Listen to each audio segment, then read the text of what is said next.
Handicapper Steve here, handicapping the racing from Aqueduct Racetrack here on Thursday. It is the 10th of December 2020. Gonna look at the third race from Aqueduct, but before I get on to that, remember to please follow me on Twitter at Horse Racing Kid 5 for more selections for race courses around the world. The third race from the Big A, it's a claiming race per $60,000 race for 3-year-olds and upwards, which are going for a claim price $40,000. Field of 7 horses going one lap around the Aqueduct main track, which is 1,800 meters in circumference, or the mile and 1/8 trip on the Aqueduct main track. 1,800 meters, a mile 1/8. And I show the diagram. Just gives me a second to look down my notes. Just bear with me. I'm going to take the 7-horse Someday Jones. We'll go 7-3-2-1 in the superfecta. Excuse me, 7-3-2-1 super. Top selection 7-horse Someday Jones. 7-year-old horse by Smarty Jones. John Service trains. Smarty Jones and John Service. We all know that combination. But Kendrick Caramouche gets announced. So it's basically a Philadelphia Park reunion with the owner, trainer, jockey, and sire here. But most recent outing for this horse came on the 2nd of October at Pimlico, mile 3/16 in the Grade 3 Pimlico Special, and the horse finished 6th by 13 1/4 lengths there, and just had nothing. Was against some very tough horses, and just never ran a competitive race. Stepping down to a claiming 40 here today, lowest class his horse has been to.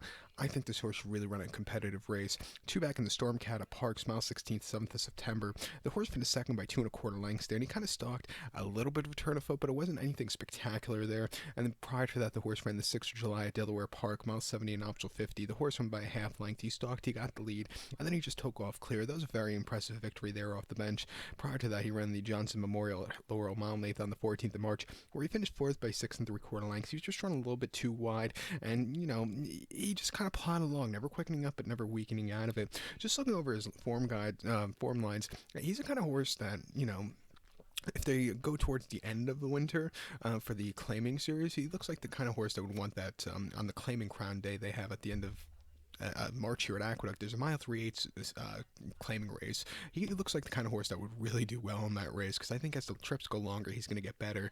The old man here, a lot of the old horses do better with longer trips. Excuse me, I can't speak.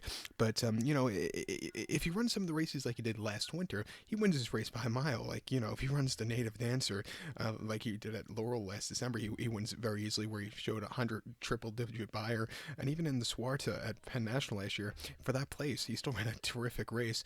Coming here today, training well. Let's give him a shot at 3-1. You also have to use the 3-horse Roaming Union. First time gelding here.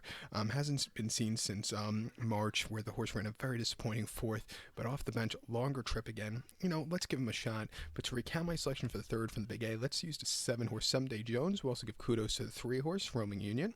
We'll go 7-3-2-1 in the superfecta, 7-3 in the multi-race. So good luck to all, and please follow me on Twitter at Horse Racing Kid 5. Good luck, everybody.